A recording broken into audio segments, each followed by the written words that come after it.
Tiens, immuable main de Dieu. Oh, tiens, Église, tiens, immuable main de Dieu. Oh, toi, pasteur de Dieu.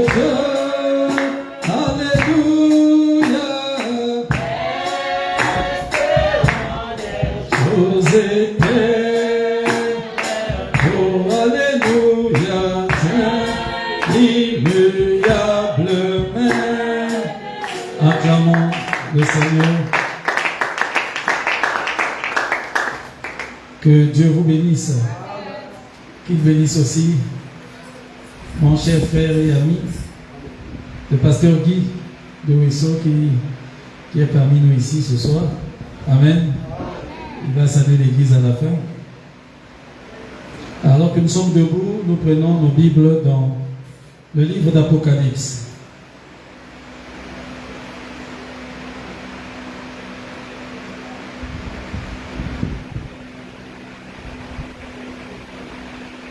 Essayez d'allumer un peu le projecteur pour plus de lumière, comme c'est le courant. Apocalypse chapitre 6, nous poursuivons notre enseignement. Chapitre 6, à partir du verset 3. Nous allons lire les versets 3 et 4.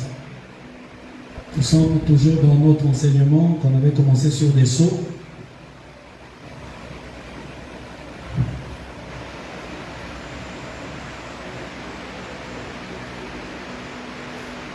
Quand il ouvrit le second sceau, j'entendis le second être vivant qui disait « Viens ». Et il sortit un autre cheval, roux. Donc le premier c'était le cheval blanc, cette fois-ci c'est une autre couleur. Un autre cheval roux. Celui qui le montait reçut le pouvoir d'enlever la paix de la terre, afin que les hommes s'égorgeassent les uns les autres, et une grande épée lui fut donnée. Tiens, l'immuable main de Dieu, oh tiens Église, tiens l'immuable main de Dieu, alléluia, espérant des choses éclairées. Oh, alléluia, tiens, l'immuable main de Dieu. Oh, tiens, pasteur, tiens, l'immuable main de Dieu. Oh, toi, mon frère, tiens l'immuable main de Dieu. Alléluia, espérant des choses. Oh, alléluia, tiens l'immuable main. Dieu, notre Père céleste, et nous savons que ta main immuable, ta main qui ne faillit jamais, c'est la parole de Dieu. Et nous sommes encore ici, Seigneur, pour tenir cette main immuable. Comme cela fut montré jadis en type, Josué et Caleb, ou encore Aaron et Hur, qui tenaient haut les mains de Moïse. Que les mains de Moïse soient toujours élevées, afin que le peuple marche toujours dans la victoire. Et les mains de Moïse aujourd'hui qui doivent être élevées, c'est la main humiliable de Dieu, c'est la parole de Dieu. Afin que le peuple aussi aujourd'hui puisse toujours marcher dans la victoire. Car la parole de Dieu est notre drapeau. La parole de Dieu, c'est ça nos couleurs. Nous devons toujours élever la parole. Et la parole de Dieu doit toujours occuper la première place dans nos vies, dans nos foyers, dans nos familles, dans tout ce que nous faisons, Seigneur. Brise encore le pain de vie pour nous. Fais descendre la révélation. Oh Dieu, au milieu de nous, afin que nos âmes vivent, car tu as dit, écoutez la parole de Dieu et votre âme vivra. Car l'homme ne vit pas de pain seulement, mais de toute parole qui sort de la bouche de Dieu. Presse les pas de tes enfants qui sont en route.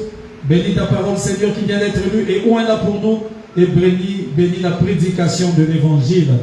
Alors que nous sommes dans cet enseignement, qui est un enseignement capital, Seigneur, parce que c'était des réunions les plus spirituelles de la vie de William Branham, lors des réunions sur l'ouverture de ces sceaux. Et nous croyons, Seigneur, qu'à chaque fois que cela est répété, c'est la même onction qui descend, Seigneur.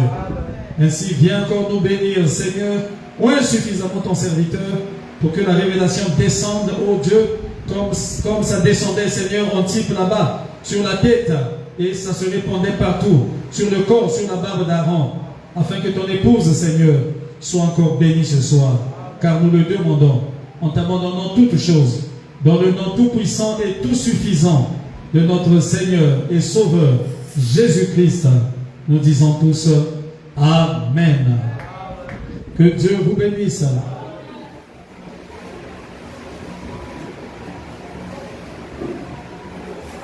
Nous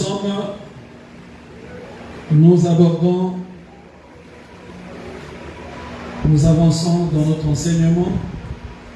On avait commencé par le premier saut depuis la semaine là-bas, le dimanche. Et nous avons vu qu'à l'ouverture du premier saut, nous avons remarqué que Satan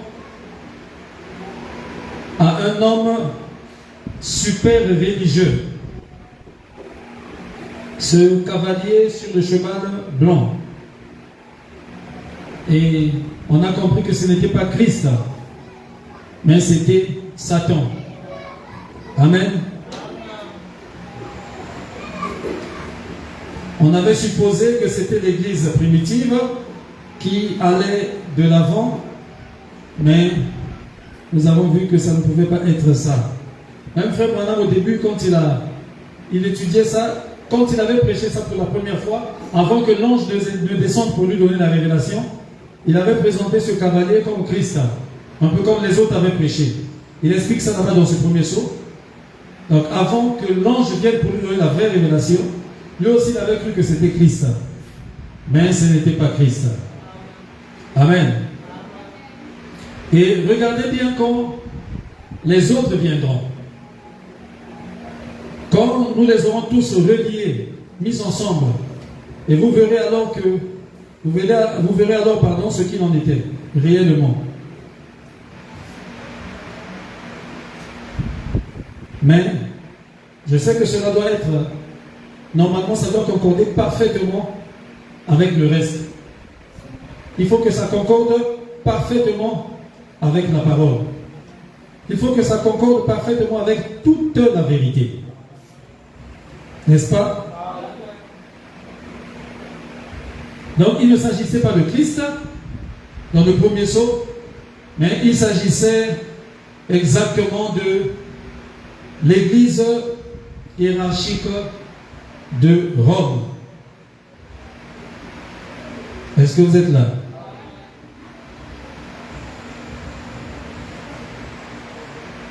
Et n'allez jamais penser que les Juifs sont antichrist. Les Juifs ne sont pas antichrist. Vous êtes avec moi? Mais nous avons dit ici que leurs yeux ont été comment? Aveuglés. Expressément. Pour que nous puissions avoir un moyen d'entrer. Nous, les gens des nations. Pour qu'un temps de repentance soit donné aux gens des nations. Mais l'antichrist, ce n'est pas les Juifs, ce n'est pas Israël, mais l'antichrist c'est quelqu'un des nations. Amen. L'antichrist c'est un imitateur de la vérité. Parce que anti veut dire contre. Contre Christ. Contre la parole, contre la vérité. Est-ce que vous êtes avec moi? Donc il a été mis sur un trône, et ensuite après avoir été mis sur un trône, nous avons vu ici qu'il a été couronné. Est-ce que vous êtes là? Est-ce que vous me saisissez? Donc, l'antichrist, ce n'est pas Israël. Les Juifs ne sont pas antichrist. Mais l'antichrist, c'est quelqu'un des nations. L'antichrist, c'est l'imitateur de la vérité.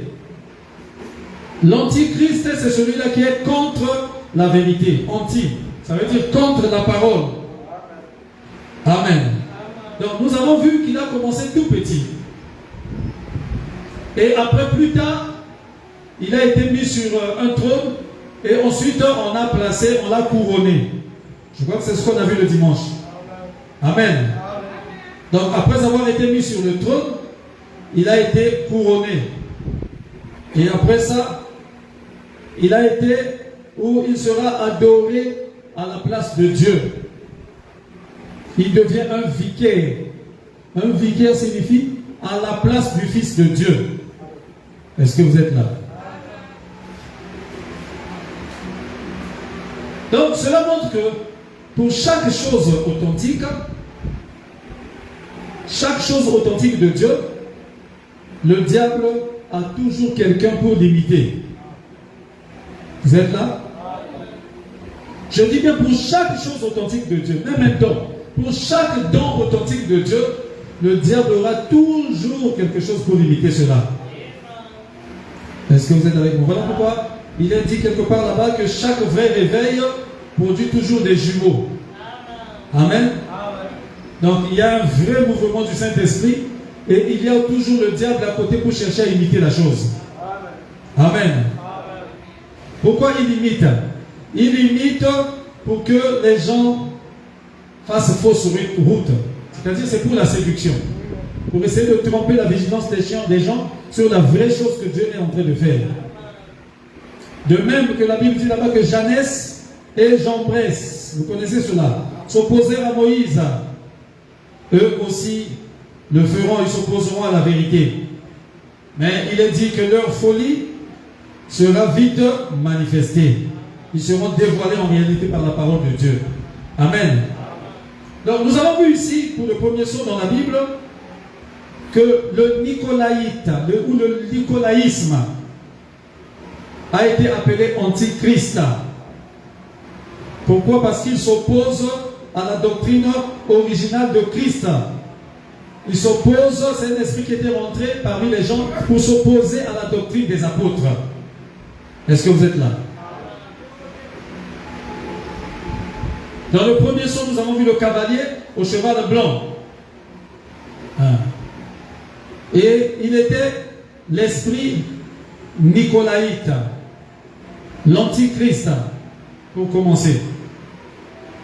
Il est monté sur un cheval blanc pour tromper la vigilance. Parce que la couleur blanc symbolise l'innocence, la pureté. Est-ce que vous êtes avec moi? Pour tromper la vigilance, il est monté sur un cheval blanc. Et remarquez, il avait un arc, mais il n'avait pas de flèche. Tout doucement, pour tromper la vigilance. Et ensuite, il s'est incarné dans un homme. Et il a reçu un trône et il a été couronné. C'est à ce moment-là qu'il est devenu le faux prophète. Faux prophète parce que c'est un prophète qui prêche un enseignement contraire à la parole. Tout prédicateur qui prêche un enseignement, une fausse doctrine, c'est un faux prophète. Est-ce que vous êtes avec moi? Et puis nous avons dit, et à la fin de sa chevauchée, Satan, qui a été chassé du ciel, Satan s'est placé lui-même sur le trône dans cet homme-là. Et c'est à ce moment-là qu'il est devenu la bête. Vous êtes avec moi? Regardez ces étapes. De l'esprit nicolaïte, ce faux enseignement. Alors ce faux enseignement a été placé dans un homme et l'homme a été couronné, c'est le faux prophète. Et plus tard, Satan lui-même descend pour s'incarner dans le faux prophète qui devient la bête. Est-ce que vous êtes avec moi? À ce moment-là, pour faire quoi? Pour apposer la marque de la bête. Vous voyez comment il est en train de chevaucher. Amen. Amen. Et il avait le pouvoir. Une sorte de pouvoir suprême par lequel il faisait tous les miracles ou les massacres, les batailles sanglantes. Donc il mettait à mort en infligeant de cruelles peines romaines. Parce que souvenez-vous, même Jésus-Christ lui-même est mort à la suite d'une peine prononcée par Rome. Est-ce que c'est vrai? La peine capitale. Et on l'a mené, on est parti le crucifier. Et la peine capitale, c'était la peine prononcée par les Romains. Amen. Donc l'antichrist, ce n'est pas les Juifs, mais l'antichrist, c'est quelqu'un des nations. C'est un esprit qui combat la parole de Dieu. C'est là où nous avons parlé de la trinité de Satan. Amen. Donc les Juifs ne sont pas antichrist. Et nous avons parlé ici du type parfait dans la personne de notre frère Joseph. Parce que quand Jacob a amené les enfants, ou Joseph a amené les enfants, ces enfants, pour recevoir la bénédiction de son père Jacob, du prophète, remarquez, Jacob, en bénissant les enfants de Joseph, il a croisé ses bras. La main droite qui était censée être posée sur l'aîné a été posée sur le deuxième. Et la main gauche sur l'aîné. Parce que selon l'ordre des bénédictions, c'est toujours la main droite qui est placée sur l'aîné parce que la bénédiction passe par la main droite. Vous êtes avec moi? Mais remarquez, Joseph, pour bénir Ephraïm et Manassé, les enfants de Joseph, il vient. Pendant qu'il prie pour les enfants, il fait comme ça. Donc, le second était ici à sa gauche, le premier était à sa droite, mais il a croisé ses bras, sa main droite, là où l'onction de bénédiction devait passer, c'est passé au second, au deuxième enfant. La main gauche sur le premier. Et Joseph a réagi. Pendant que Jacob a prié, à la fin, Joseph a réagi, il a dit non, Père, tu as fait une erreur. L'aîné, c'est celui-là. Mais tu as placé la main droite sur le second. Et Jacob, ce vieux prophète, il savait que rien n'arrive au hasard dans la vie d'un prophète. Ou est-ce que vous le croyez? Rien n'arrive au hasard. Même quand un prophète dit, ici ce n'est pas le Seigneur, mais c'est moi. Faites attention. Si c'est un bon prophète, croyez. Oh, je peux entendre des amens? Paul a dit dans la Bible, ce n'est pas le Seigneur, mais c'est moi. Est-ce que ce n'est pas la parole de Dieu? Hein? Ça m'étonne qu'aujourd'hui les gens essaient d'enlever certaines choses. Ils disent non, frère Branham ici il a dit, oh moi je crois seulement là où Branham a dit, ainsi dit le Seigneur. Honte à eux. Frère, tout le message, c'est ainsi dit le Seigneur. C'est la vérité. Il y en a qui s'attendent seulement là où ils veulent entendre Branham citer ainsi dit le Seigneur. La vie d'un prophète, tout est dirigé, rien n'arrive au hasard. Même depuis son enfance, tout ce qu'il fait, c'est conduit par Dieu. Oh, vous êtes avec moi? On peut lire par là la parole de Dieu. On peut lire ici dans la Bible la parole de Dieu, dans la vie de Moïse, depuis son enfance, depuis quand il grandissait par-ci par-là. Oh, est-ce que vous êtes avec moi? Tout ce que les gens considéraient comme ses erreurs, c'est tout ça là la parole de Dieu. Parce que Dieu, alléluia, la parole de Dieu est inscrite même dans la vie des prophètes. Dans leur propre vie, Dieu écrit la parole de Dieu. Même ce que les gens appelaient les erreurs de Moïse, c'était ça la parole de Dieu. Oh, qui peut dire Amen? Un homme spirituel ou une femme spirituelle comprendra. Tout, rien n'arrive au hasard. Même quand Abraham dit à Abimelech, non, ce n'est pas ma femme, c'est ma soeur. Tout ça là, c'est ça la parole de Dieu. Est-ce que vous allez enlever ça dans la Bible? C'est la parole de Dieu. Abimelech a dit, mais Seigneur, mais tu connais mon cœur. Et il m'a dit que c'est sa soeur. Voilà pourquoi je veux la prendre pour femme. Sinon, je n'allais pas si je savais que c'était sa femme. Les gens disent là-bas, vous voyez, Abraham a menti. Mais c'est ça la parole de Dieu. Et Dieu a dit dans l'Apocalypse, celui qui ôte une parole de ceci, Dieu aussi va ôter dans sa vie. Donc tout ce que les gens appelaient les mensonges d'Abraham, les mensonges de Moïse, toute sa vie là, c'est ça la parole de Dieu. Dieu écrit sa parole dans la vie même du prophète. Alléluia. Est-ce que vous comprenez cela? Amen. Alors le vieux prophète Jacob a dit, non, Dieu a croisé mes bras, mon fils. Ce n'est pas moi. Je comprends, oui, en priant, j'ai croisé les bras, mais ce n'est pas moi. J'ai senti la conduite et j'ai gardé mes bras comme ça, j'ai prié jusqu'à la fin. Alors je comprends que ça ne vient pas de moi, ça vient de lui. Effectivement, ça venait de Dieu. Parce que tous ces mystères-là devaient être révélés aujourd'hui au temps de la fin. Lui-même, Jacob, certainement, il savait que c'est Dieu, mais il n'avait pas compris cela.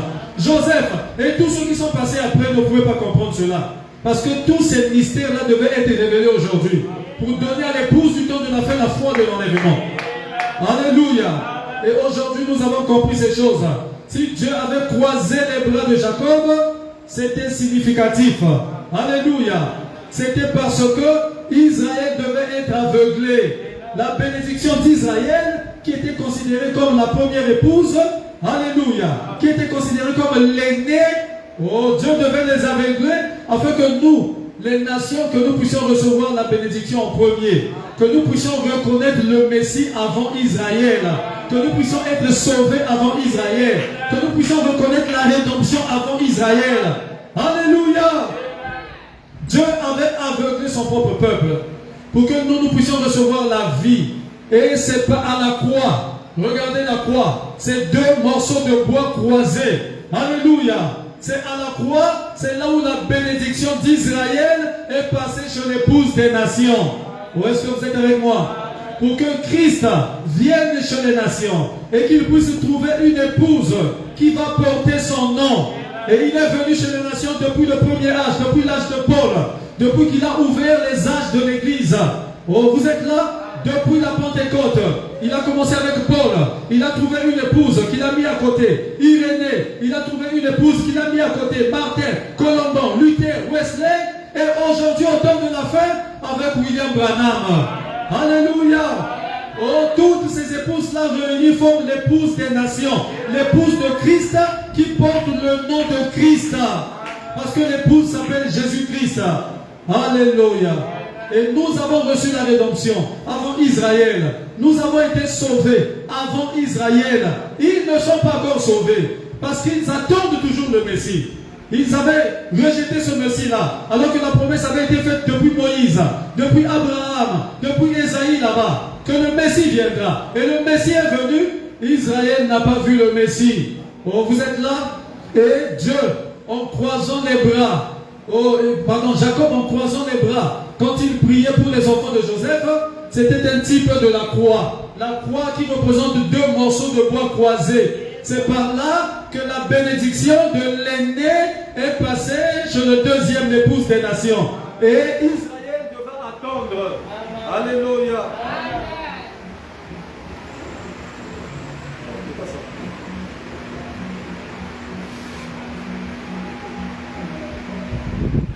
Amen.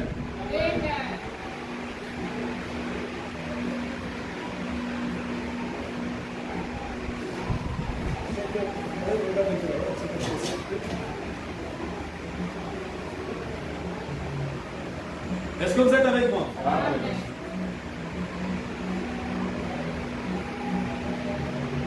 Vérifiez un peu là-bas.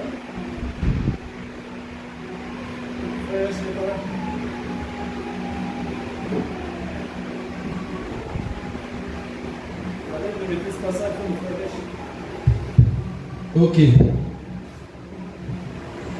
Est-ce que vous êtes là? Ah, ces choses-là, le diable n'aime pas ces choses. Hein? Est-ce qu'on peut acclamer pour Jésus-Christ?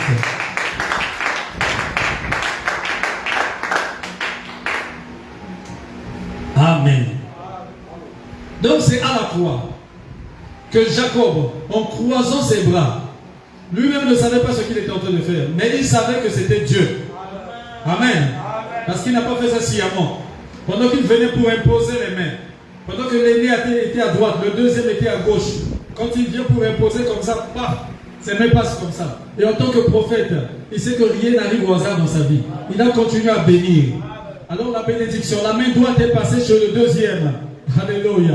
Parce que Israël représente l'aîné. Est-ce que vous êtes avec moi? Oui, la première épouse de Dieu. Parce que Dieu avait choisi un peuple à qui se révéler. Et ce peuple-là, c'était les Juifs. Voilà pourquoi la Bible dit que la religion vient des Juifs. Tout le reste du monde, c'était les nations des païens. Où est-ce que vous êtes avec moi? Alors Israël, c'était l'aîné. Mais quand la bénédiction arrive, à la croix de Golgotha, Dieu lui-même croise ses bras. Alléluia. C'est là que la bénédiction de l'aîné Israël. Parce que si Israël avait reçu Christ, nous serions perdus. Bon, est-ce que vous êtes avec moi? Mais Dieu savait qu'il devait avoir ses enfants aussi chez les nations. Il savait qu'il devait aller marier sa femme chez les nations. Oh, vous êtes avec moi? Voilà pourquoi le type parfait a été représenté en Joseph. Joseph qui a été vendu par ses propres frères. Oh, est-ce que vous me suivez? Tout comme Jésus, il a été vendu par ses propres frères, les Juifs. Oh, est-ce que c'est la vérité? Et remarquez, celui-là même qui avait négocié la vente de Joseph, là-bas dans l'Ancien Testament, c'était son frère qui s'appelait Judas. Oh, est-ce que c'est vrai? Et Jésus aussi, celui qui est parti négocier sa vente, le trahir, là-bas de l'autre côté, s'appelle aussi Judas Iscariote. Oh, est-ce que vous voyez la similitude? Oh, vous êtes avec moi? Et remarquez, Joseph a été vendu pour quelques pièces d'argent, 30 pièces. Et Jésus pareillement, un type parfait. Et Joseph était le fils de la postérité. Et Jésus aussi le fils de la prospérité. Partout où Joseph foulait ses pieds, cet endroit était béni. Et partout où Jésus arrive, cet endroit est béni. Est-ce que c'est la vérité? Est-ce que c'est la vérité? Ils l'ont vendu là-bas, dans un pays étranger. Et Jésus aussi, ses frères l'ont vendu à la croix. Il est parti chez les nations. Et chez les nations, Jésus a trouvé une épouse. Et là-bas aussi en Égypte, Joseph aussi a été marié là-bas. Oh, est-ce que c'est la vérité? Est-ce que c'est la vérité? Mais Joseph savait, alléluia, lui aussi en tant que prophète, que ce n'était pas un hasard. Dieu l'avait envoyé là-bas en Égypte, c'était aussi pour sauver des vies là-bas. Parce qu'une famille devait arriver là-bas, il devait être investi d'une mission pour sauver des vies. Et Jésus aussi en venant chez les nations, il savait que Dieu l'a envoyé ici pour sauver la vie des gens, pour nous sauver, pour me sauver, pour te sauver. Est-ce que je peux entendre des amens? Alléluia. Un type parfait. Amen. Un type parfait, un type qui ne trompe pas. Et remarquez, Joseph alors chez les nations. Le temps devait arriver où Joseph devait retourner. Ou encore les frères de Joseph devaient venir parce qu'il y avait une grande famille. Et Joseph devait se révéler à ses frères. Et quand ses frères, Joseph chez les nations, remarquez, quand ses frères arrivent, frère Madame dit, remarquez, Joseph parlait à travers un interprète. Et ses frères n'arrivaient pas à reconnaître que c'était Joseph. Alléluia. Et c'est la même chose de Jésus aussi. Il parle à travers des interprètes. Et il a utilisé encore un grand interprète en ce temps-ci de la fin. Son nom est William Branham. Les Juifs en voyant le ministère du 7e ange, ils pouvaient regarder un peu bien. Ils voyaient le discernement. Ils voyaient des choses grandes. Mais ils ont dit, ah, mais c'est un prophète, il est sur les nations là-bas. Ils ne comprenaient pas. Alors que c'était le même Joseph qui parlait à travers un interprète. Et ce soir, il continue encore à parler à travers un interprète. Oh, vous êtes avec moi? Et si un juif vient ici, il ne comprendra pas. Il pourra croire la parole. Il pourra sentir que c'est la vérité. Mais en voyant l'interprète, les pots de blaireau, il ne comprendra pas. Parce que les juifs croient leur propre prophète. Oh, vous êtes là? Est-ce que vous êtes là? Et quand le temps était venu pour que Joseph puisse se révéler à ses frères, remarquez qu'est-ce que Joseph a fait. Il devait faire retirer son épouse. Il a dit à son épouse, monte là-bas à l'étage dans le palais. Et à ses enfants. Et Joseph est descendu discrètement pour se révéler à ses frères. Alléluia. C'est ce qui va arriver. Il va dire à l'épouse des nations, monte dans l'enlèvement. L'épouse montera dans l'enlèvement. Et Christ descendra en Israël pour se révéler à ses frères. Pour se révéler à Benjamin, qui est le type des 144 000 juifs. Benjamin qui était né pendant que Joseph était chez les nations. Son petit frère. Alléluia. Oh, est-ce que vous voyez le type parfait? Un type parfait de Joseph. Dans toute la vie de Joseph, vous voyez la vie de Christ. Amen. Et jusqu'à l'enlèvement, nous voyons ça. Donc Christ fera monter l'épouse dans la gloire. Et ensuite Christ descendra. Pas chez les nations, parce que le temps des nations aura été terminé. Alors l'épouse des nations monte dans l'enlèvement dans la gloire. Alors Christ descend alors pour se révéler aux Juifs. Et à ce moment-là, il va utiliser Élie et Moïse, deux témoins, Apocalypse 11, pour se révéler, pour prêcher le même évangile que vous écoutez ici. C'est à ce moment-là que Israël sera sauvé. C'est à ce moment-là qu'ils recevront leur grâce. C'est à ce moment-là que Israël sera béni. Mais sa bénédiction, nous l'avons déjà. Est-ce que vous êtes avec moi? Ils sont encore aveuglés. Ils sont toujours là encore avec la Torah. Ils ne croient pas encore en Jésus. Alléluia. Alors que le salut ne vient que par Jésus et par Jésus seul. Par le sang de Jésus. En dehors du sang de Jésus, il n'y a pas de pardon pour le péché. Par le sang des taureaux et des animaux. Ils sont encore dans ces sacrifices-là. Mais dans ces sacrifices-là, le sang animal ne peut pas laver l'homme du péché. Est-ce que vous êtes avec moi? Il faut le sang d'un homme. Et quel homme? Un homme innocent. Mais tout homme était coupable. Le seul homme innocent, c'est Jésus-Christ. Et il a déjà versé son sang. Et nous, les gens des nations, nous l'avons reçu. Et nous sommes sauvés. Et bientôt, il dira à son épouse, monte dans la gloire. Je dois descendre pour me révéler à mes frères. Alléluia. Est-ce que vous le croyez? Est-ce que vous le croyez? Oui, monsieur. Amen.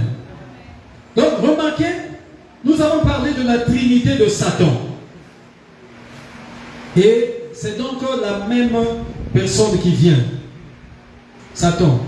Mais seulement, nous avons dit ici que elle s'incarne, cette même personne, dans l'un comme dans l'autre.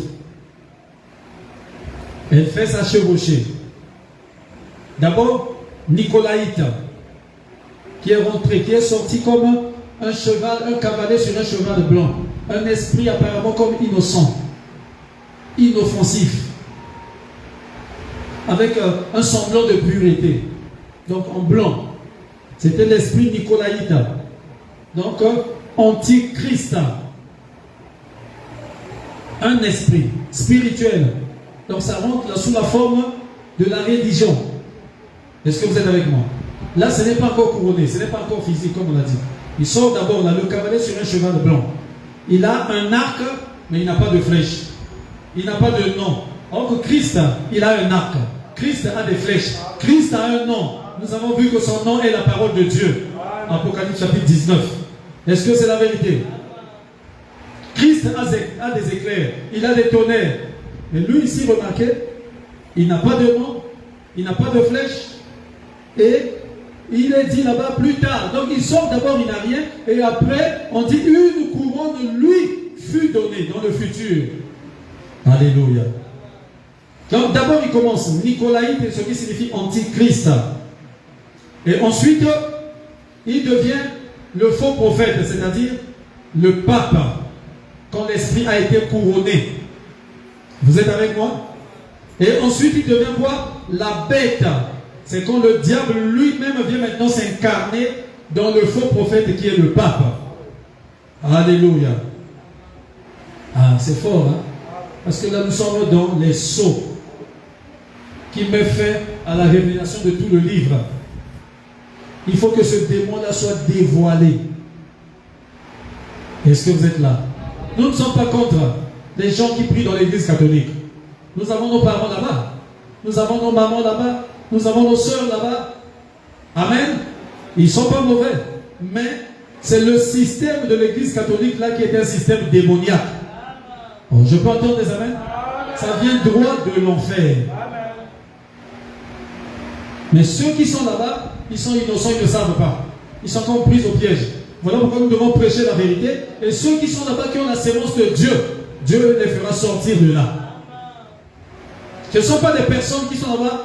Nous ne nous attaquons pas aux personnes qui sont là-bas. On les aime, ce sont nos soeurs, nos frères, nos parents. Nous voulons qu'ils sortent de ce faux système qui les a pris au piège. Est-ce que vous êtes avec moi? C'est ce système-là qui est démoniaque, qui est antichrist. Les credos qu'ils ont mis en place, qui n'ont rien à voir avec la Bible. Amen. Et on enseigne aux fidèles là-bas d'avoir plus de foi dans les credos qu'ils ont mis là-bas. Tu présentes à quelqu'un la parole de Dieu, regarde ce que la parole dit, mais la personne peut faire croire à ce qui n'est même pas dans la Bible que l'Église catholique lui présente. Montrez dans la Bible ici, là, je crois en Dieu. Je vous salue Marie. Est-ce que ça existe ici? Non. Mais nous ici, nous répétons, nous prions ici, nous répétons notre Père. N'est-ce pas? Pourquoi? Mais parce que c'est biblique. Mais on ne peut pas faire les je vous salue Marie ou les signes de croix parce que ça ne se trouve pas dans la Bible. C'est antichrist. Ce sont des credos, des dogmes, des fabrications humaines. Alléluia. Oui, nous damons fort pour briser ce système diabolique. De toute façon, elle est déjà tombée, Babylone la grande. Tous les enfants de Dieu sortiront de là. Oh, vous êtes là?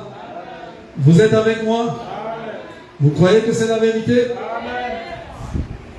Donc, Nicolaïte, ce qui signifie antichrist. Là, c'est un esprit qui rentre spirituellement sous la forme de la religion. Ça commence par des dires. Et après, ça devient une fausse doctrine. Quand ça devient une fausse doctrine, à ce moment-là, il y a quelqu'un pour incarner cette fausse doctrine, pour prêcher la fausse doctrine. C'est le faux prophète. Et c'est là qu'on a placé un pape en l'an 325. Donc ça a commencé un peu tranquillement. Dans l'âge d'Éphèse, au temps de Paul, c'est rentré cette fausse doctrine. C'était comme des dires parmi les gens. Vous ne voyez pas que le baptême du Saint-Esprit, est-ce qu'il faut toujours baptiser du Saint-Esprit pour être sauvé? Vous ne voyez pas qu'il faut plonger vraiment quelqu'un totalement dans l'eau? On peut seulement asperger un peu d'eau sur la tête. Est-ce que vous êtes avec moi? Et faire un peu le signe de la croix, Père, Fils, Saint-Esprit. Vous, ça rentrait, ça a commencé comme ça. Et après, au fur et à mesure, ça prend de l'ampleur. Et les gens ont commencé à injecter ça. Vous êtes avec moi? Ça a continué dans le deuxième âge. L'âge d'Irénée, à Pergame. Et l'âge de Smyrne. Et dans le troisième âge, dans l'an 325 de notre ère, alléluia. Là, c'est maintenant lors de il y avait un empereur, on l'appelait Constantin. Voilà pourquoi on remarque quand ça sort comme un cheval blanc. Et on dit une couronne lui fut donnée. Donc il est d'abord sorti tranquillement, il continue à marcher, à avancer. Et après, quand ça devient une fausse doctrine, et ensuite, quand ça a été, alors on a bien mis le credo là en place. Et on a placé un homme qui devait être à la fois à la tête de l'État et de l'Église pour diriger cette fausse doctrine-là, pour imposer ça maintenant. Pour enlever alors la vraie doctrine des apôtres et placer dans l'Église cette fausse doctrine pour que les gens puissent prêcher ça officiellement. C'est là qu'on a installé maintenant le pape. C'est là que l'esprit en question a reçu sa couronne. Voilà pourquoi on a dit une couronne lui fut donnée. Mais quand il est sorti, il n'avait pas encore de couronne. C'était encore des dires, des paroles comme ça, la fausse doctrine. Et au fur et à mesure qu'il avançait, alléluia. Alors c'est devenu une fausse doctrine. Et alors quand on a placé le pape, c'est là où l'esprit a reçu sa couronne. Et le pape qui est le faux prophète. Parce que le prophète de la fausse doctrine, il ne prêche pas la parole de Dieu, mais il prêche des credos et des dogmes. Oh, je peux entendre des amens? Donc, Nicolaïte, ce qui signifie antichrist. Ensuite, le pape, ce qui signifie quoi? Le faux prophète. Vous êtes avec moi? Et ensuite, la bête.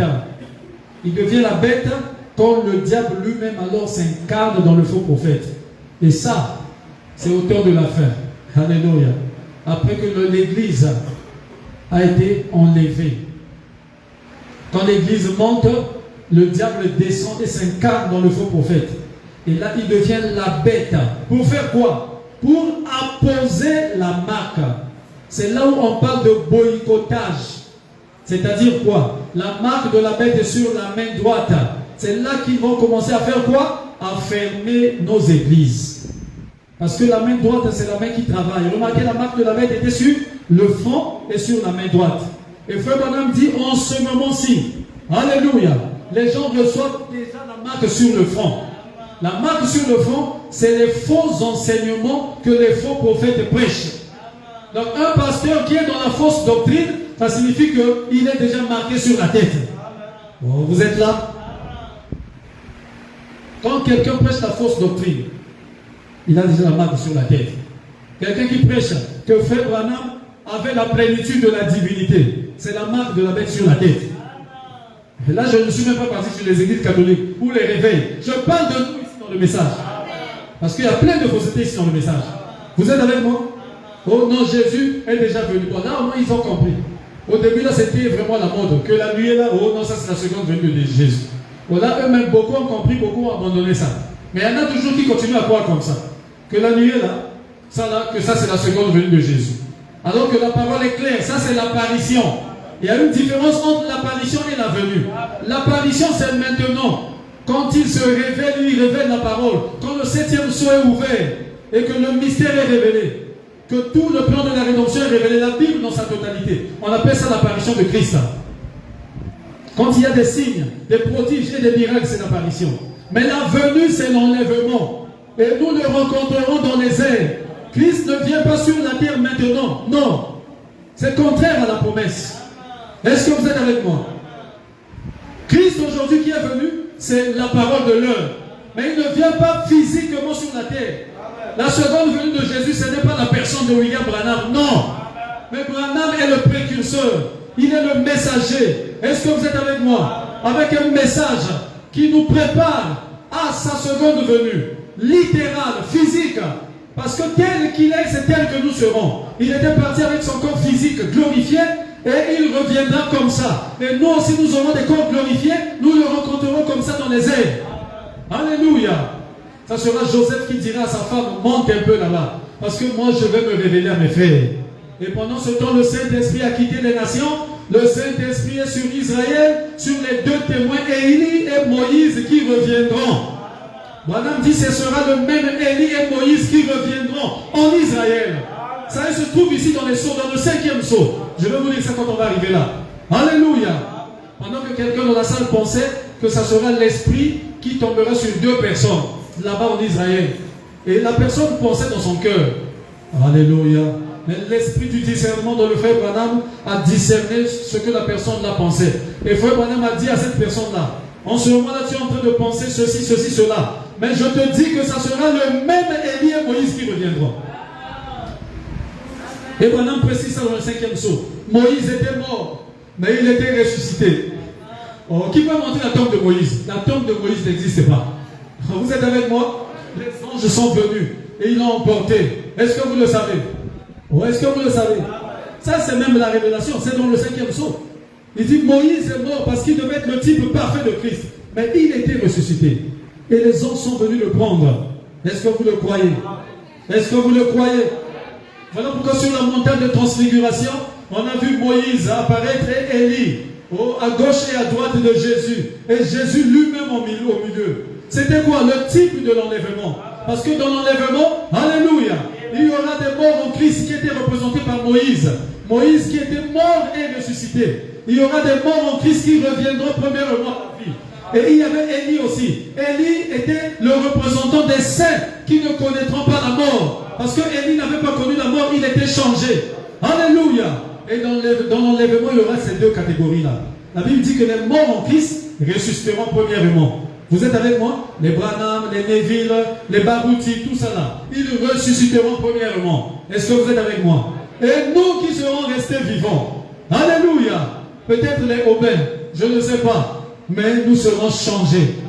Amen. En un clin d'œil. Et ensemble, nous irons rencontrer le Seigneur dans les airs. C'était ça. Jésus qui était au milieu, Moïse à droite, qui représentait les morts en Christ qui reviendront à la vie, Élie à sa gauche qui représentait les saints vivants qui seront changés, qui ne connaîtront pas la mort. Tout ça représenté dans l'enlèvement. Et Jésus lui-même au milieu. Et nous serons avec Christ là-bas. Pendant que le Saint-Esprit retournera là-bas en Israël pour le salut d'Israël, pour sauver les 144 000 Benjamin. Amen. Est-ce qu'on peut acclamer le Seigneur Jésus-Christ?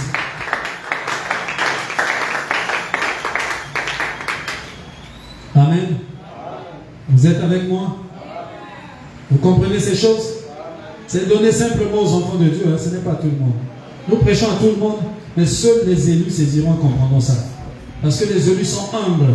Ils aiment la parole et ils s'inclinent toujours devant la parole. Ils ne résistent pas avec la parole. Ils ne font pas leur tête. C'est même ça le signe pour connaître la personne est élue ou bien une vierge folle. L'élu est humble. Est-ce que vous êtes là? Est-ce que vous êtes là? Voilà pourquoi Jean l'a dit.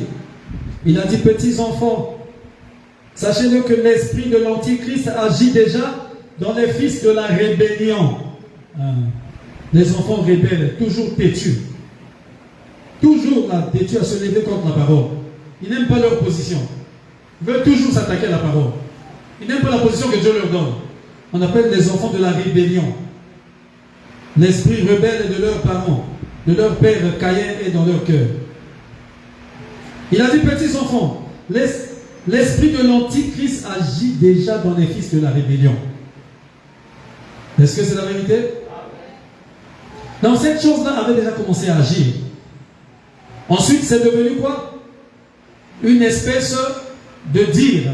Donc, moi, parce que c'est mis le diable. Et dans l'âge suivant, ça a continué à avancer.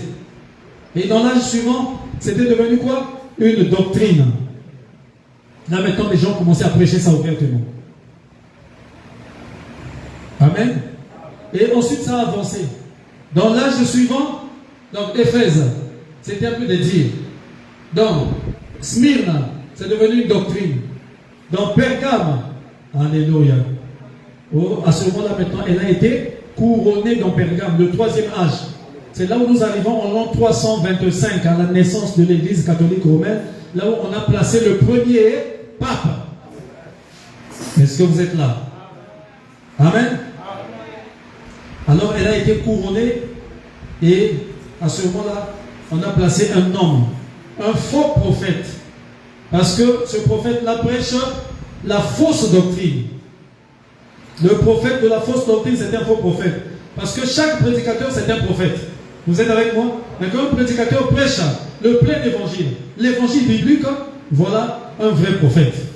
Mais quand il prêche la fausse doctrine, comme je vous ai dit ici, oh, nous sommes déjà enlevés, Jésus est déjà venu, oh, frère Branham avait la plénitude de la divinité. Faux prophète. C'est la marque de la bête sur la tête. Un faux enseignement. Alléluia. Mais au temps de la fin, quand l'épouse monte, le diable descend. Quand le Saint-Esprit quitte la terre, Satan descend. Et il s'incarne dans le pape qui est le faux prophète.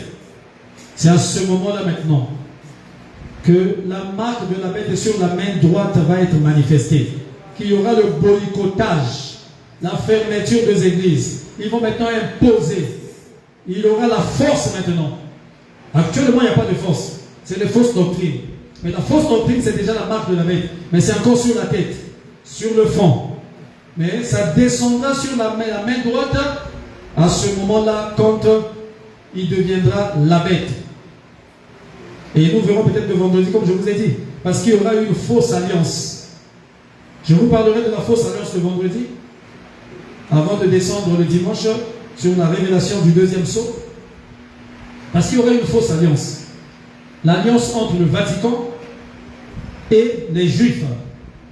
Une fausse alliance parce que ce n'est pas fait sur les bases sincères. Mais c'est dans le but de voler les richesses des Juifs. Parce que les seuls qui sont riches sur la terre, c'est le Vatican et Israël. Est-ce que vous le savez? Ça, c'est ce que la parole de Dieu nous enseigne. Et moi, je crois ce que la parole dit parce que la parole est la vérité. Amen. Et ils vont faire cette alliance avec les Juifs dans un but, dans le seul but de voler les richesses des Juifs. Parce que Vatican est marié à l'Amérique. Est-ce que vous le savez? Hein? Aux États-Unis. Tout ce que les États-Unis font là, l'argent vient du Vatican. Parce que les États-Unis n'ont plus d'argent. Déjà au temps de Frère Branham, ils utilisaient l'argent des impôts qu'ils devaient prélever dans 40 ans. Est-ce que vous le savez? Ils étaient déjà endettés, dit William Branham. Combien de fois aujourd'hui? Dans tous les grimaces que vous voyez là, c'est l'Église catholique qui donne. Je vais vous dire ça. C'est écrit dans les sceaux. Ça, c'est la révélation. Amen. Alléluia. Amen. Et ils feront cette alliance. Parce que remarquez, les Juifs, ils ont l'argent. Ce sont eux-mêmes qui dirigent Wall Street. C'est-à-dire le grand système financier mondial. Là-bas à New York. Wall Street, c'est la ruelle là où il y a des banques. On parle de la bourse de New York. Et c'est dirigé par eux, par les Juifs. Les grands maniaques d'argent. C'est des gros escrocs aussi.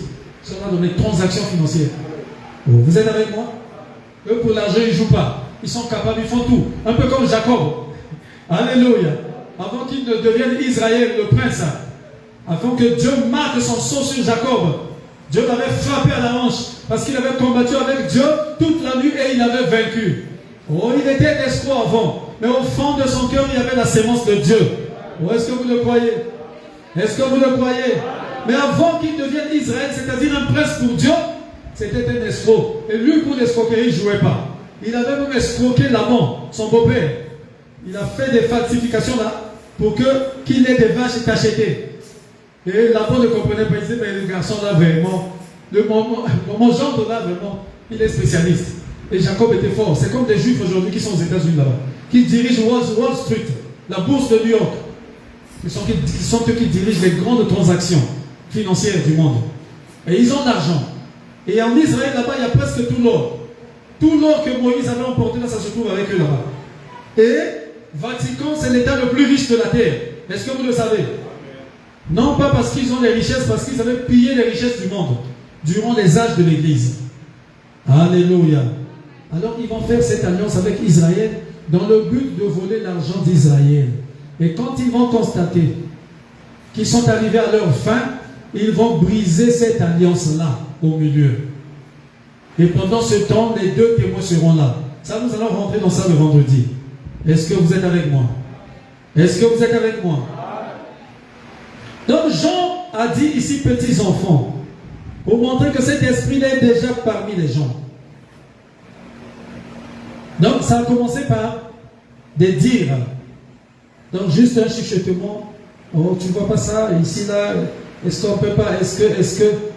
Et après ils ont commencé à enlever. Le baptême, ils enlèvent. Ils ont même enlevé. Ils ont mis le jour même de la célébration de la date de leur Dieu, le 25 décembre. Ils ont mis ça le jour de la naissance du Fils de Dieu, de Jésus. Est-ce que vous êtes avec moi? Le 25 décembre, ce n'est pas la naissance de Jésus. Bon, vous le croyez? Mais nous parlons de Jésus à cette occasion. C'est juste parce que l'humanité célèbre le Fils de Dieu. Mais Jésus devait naître vers mars-avril. Parce que c'est là que naissent les brebis. Les brebis ne naissent pas en décembre, en hiver. Vous êtes avec moi? C'est vers mars-avril. Même aller aujourd'hui en Israël. Ça doit être conforme même à la nature. La parole de Dieu s'explique même dans la nature, je vous ai dit. Dans toute la création, il faut que ça s'emboîte partout. Alléluia. Est-ce que vous êtes avec moi? Et ce sont eux qui avaient remplacé ça. Mais ce n'est pas la naissance de Jésus le 25 décembre, c'est faux. Mais nous profitons de l'occasion, nous parlons de Jésus. Mais nous ne croyons pas que Jésus est né le 25 décembre. Vous êtes avec moi? C'est comme ça qu'ils ont commencé à enlever, à changer, jusqu'à ce qu'ils ont fabriqué des dogmes et des credos, et ils ont placé un homme pour imposer cela partout. C'est là que l'Esprit a reçu sa couronne en l'an 325 de notre ère, dans l'âge de Pergame là-bas. L'empereur Constantin. Vous êtes avec moi? Vous êtes avec moi? Donc d'abord des dires, et dans l'âge suivant, et c'était alors une doctrine, et dans l'âge suivant, alors la doctrine a été couronnée, c'est devenu un homme, un faux prophète. Et après, alors Satan lui-même vient s'incarner dans cet homme, qui est le faux prophète, et il devient la bête. Et à ce moment-là, il fait quoi? Il appose la bête. C'est là où ils vont obliger. Tu ne rentres pas dans l'écuménisme, on ferme l'église. Vous êtes avec moi? Il faut rentrer. Et ceux-là qui sont déjà marqués à la tête, mais puisqu'ils sont déjà marqués à la tête, ils finiront là-bas. Voilà pourquoi beaucoup de ceux qui apparemment aujourd'hui sont nos frères. De toute façon, au fur et à mesure, nous avançons. Frère, le problème c'est de laisser seulement le temps. Le temps est très important. Le temps déterminera qui est de Dieu et qui n'est pas de Dieu. Oh, c'est moi un tel. Vous êtes avec moi? Oh, c'est moi un tel. C'est moi le remplaçant de Branham. C'est moi qui ferai. Laissez seulement le temps. On verra si c'est toi ou pas. Vous êtes avec moi? On verra. Oh, c'est moi. Oh, voilà, tu t'écartes, on comprend que c'était pas lui. Vous êtes avec moi? Ou bien ton temps fini, Dieu te retire, on comprend que c'était pas toi. Ah, c'est comme ça. Non, laissez le temps. Le temps est très important.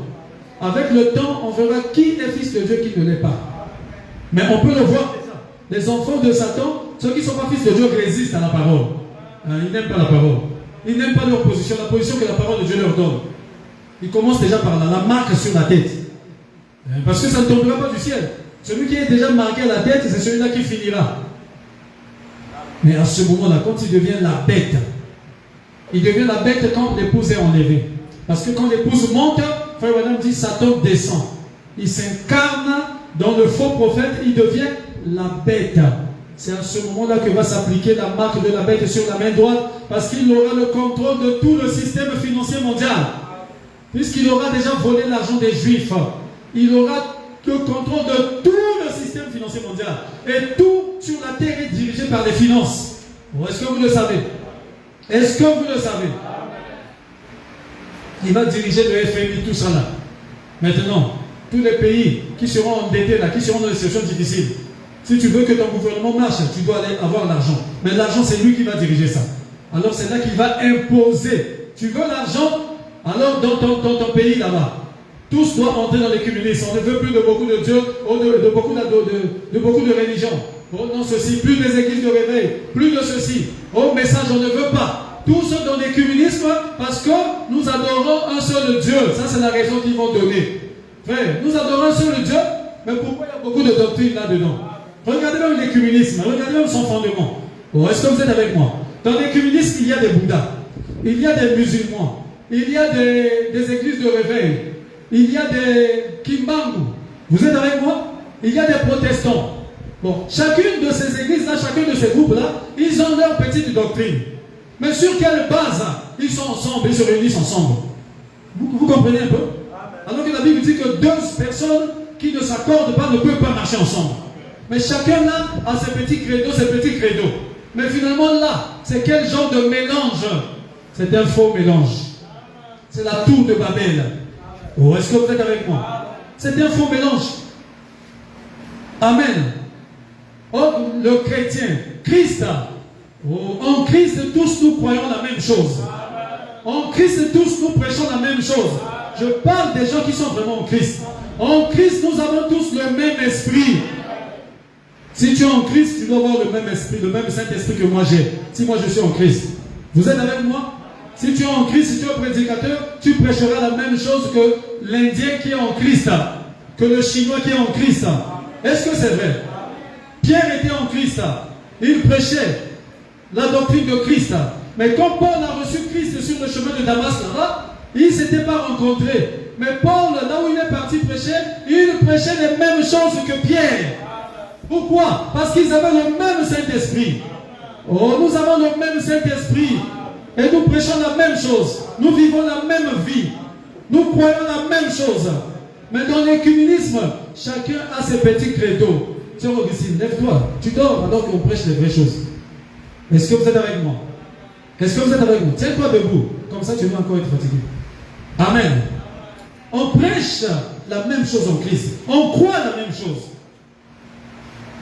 Mais, remarquez, l'écuménisme, c'est un désordre bien organisé. Mais ils disent qu'ils sont ensemble. Sur quelle base? C'est terrible. Ça, c'est ce que nous trouvons chez Satan. Amen. On dit tout chemin mène à Satan. Tous ces faux chemins-là. Si tu vas chez Mbikoudi, ça t'amène à Satan. Ok, Nganga, ça t'amène à Satan. Est-ce que c'est vrai? Tu es dans la fausse doctrine, les faux prophètes là, qui prêchent la fausse doctrine, ça t'amène à Satan. Amen. Tu es païen, tu ne pries pas, ça t'amène à Satan. Donc tous ces faux, ces credos-là, ça amène à Satan. Mais pour aller à Dieu, tu dois croire la parole. On doit voir la même chose. On doit soutenir les mêmes choses. On doit avoir le même esprit. Tous nous avons été baptisés par un seul Saint-Esprit pour former l'unique corps qui est le corps de Christ. Alléluia. Par un seul Saint-Esprit. Nous avons tous été baptisés pour former l'unique corps. Le corps de Christ. Que tu sois jaune, que tu sois rouge, que tu sois blanc, que tu sois noir, tous nous rentrons par le sang. Par un autre moyen. Le sang de Jésus. Pas par un autre moyen. Comme il y en a qui disent aujourd'hui, nous rentrons par catéchisation. C'est un mensonge. Ça, c'est le diable qui veut rentrer comme ça. Tous par le sang. Oh non, moi aujourd'hui, comme j'ai aimé Branham, je rentre comme ça. C'est que tu n'as pas compris. Oh, vous êtes avec moi? Si tu as aimé Branham, tu dois recevoir le sang de Jésus. Tu as aimé Branham, tu dois croire tout ce que William Branham a dit. Tu ne vas pas changer la doctrine de Branham. Tu croiras. Branham a présenté Christ. Et Christ aujourd'hui, c'est le message de l'heure. Pas un Christ imaginaire, mais Christ qui est la parole. L'agneau de Dieu aujourd'hui qui ôte les péchés du monde, c'est la parole de l'heure. Alléluia.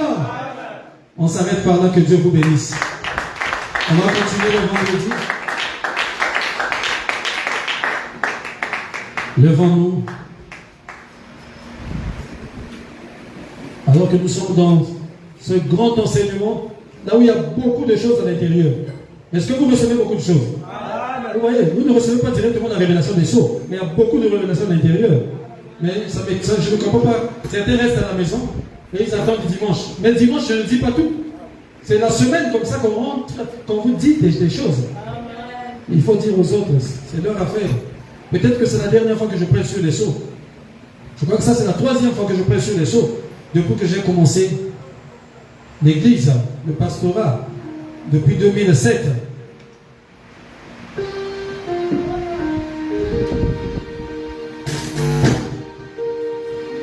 Dans mon âme, un beau soleil brille, sans rayons d'eau et joyeux.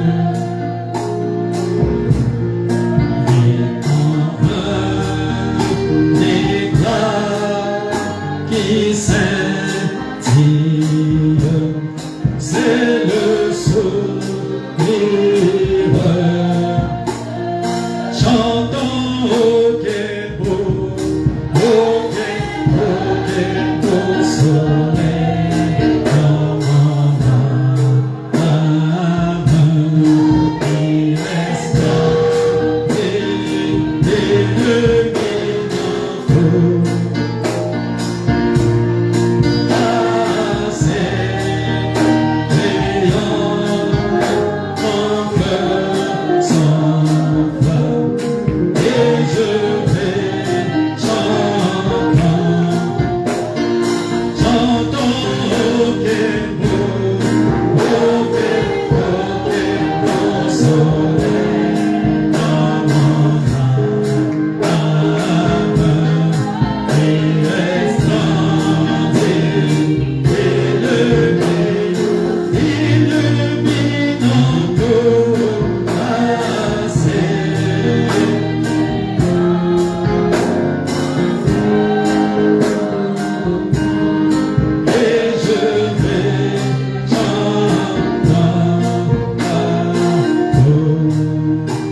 et de celui qui est 3 fois saint, de son trône de grâce. Nous allons profiter de ces instants pour lui dire encore un mot de prière, pour lui dire, nous lui rappeler combien nous avons tant besoin de lui dans nos vies. La Bible dit, après avoir écouté sa voix, n'endurcis pas ton cœur. Parlons-lui pendant un moment. Élevons tous nos voix, prions le Seigneur.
Quel beau soleil dans nos âmes. Ce grand soleil de la justice. Le Saint-Esprit de Dieu. Alors que j'appelle le pasteur Guy pour venir prier pour nous, prier pour la parole. Alors que nous avons nos têtes inclinées, lève simplement ta main. Quand il y a une requête dans ton cœur, le Saint-Esprit est ici et crois simplement la prière de son serviteur.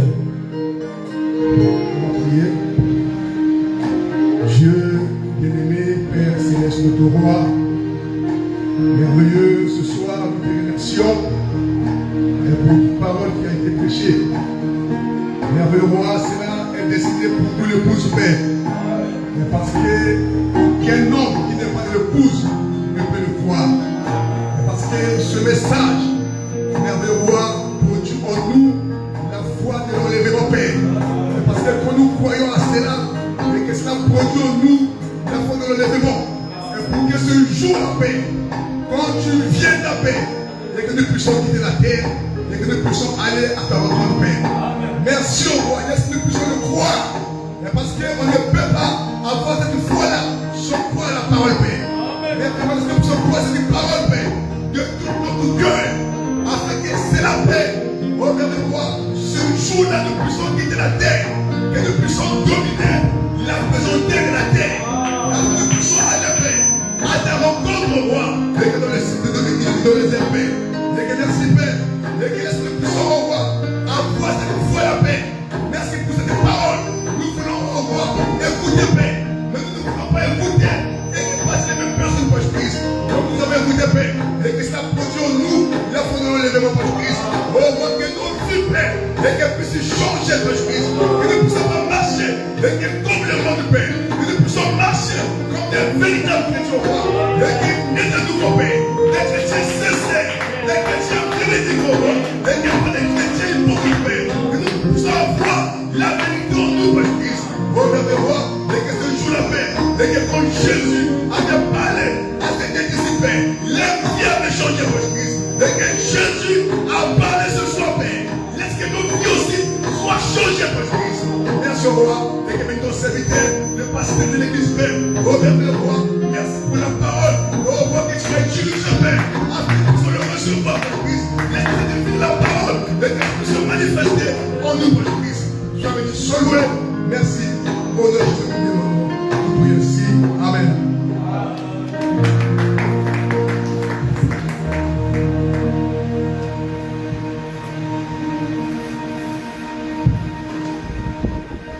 Amen, amen. Le pasteur Guy, c'est mon ami depuis l'enfance. Amen. Nous, quand on grandissait, on l'appelait Guison. Alléluia. On ne savait pas qu'on était des prédicateurs. Qu'on avait les dons de Dieu. Vous voyez que c'était là en nous, mais on ne savait pas. Amen. On a fréquenté ensemble au collège jusqu'au 3e. Et aujourd'hui, on est là en train de servir Dieu. Il a son église là-bas à Ruisseau. Et moi aussi, le Seigneur m'a placé ici. Et vous voyez que les onctions qu'on avait dans le monde là, ça, dans le monde, on était vraiment, comme on dit, on avait l'onction du monde. On avait ces onctions-là. Mais quand on est ici avec Dieu aussi, vous voyez que la même détermination que quand nous étions dans le monde, on met ça aussi pour la parole. Et on sert Dieu. Parce que Frère Madame dit que la nouvelle naissance n'enlève pas vraiment tout. Les mêmes déterminations là. Amen. Que Dieu te bénisse, mon frère. Et je crois qu'il a fait un tour ici à Brazzaville. Je ne sais pas pour combien de temps, ma soeur. Je parle lundi. C'est pas grave. On aura l'occasion de l'écouter ici. Comme on est encore aussi sur l'enseignement. Sinon, prochainement, s'il vient, il fait même 2 semaines, il nous donne la parole ici. Que Dieu le bénisse, que Dieu bénisse sa petite famille qui est restée là-bas.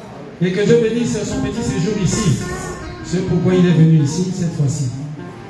Nous allons chanter et nous allons prier, recompter les offrandes et nous allons rentrer chez nous.